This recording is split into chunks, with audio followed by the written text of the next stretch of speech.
राजा, मेहंदी हाताला तुझ्या नावाची मी लावते रे राजा. घेऊन जाशील ना या राणीला तुझ्या संगतीन राजा.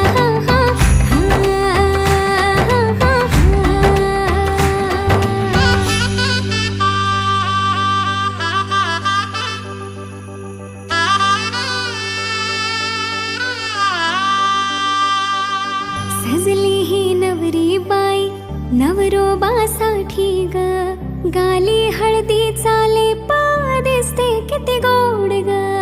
आई बाबांची लाडकी सासरला जाईल ग, सुखी राहा दिल्या घरी तो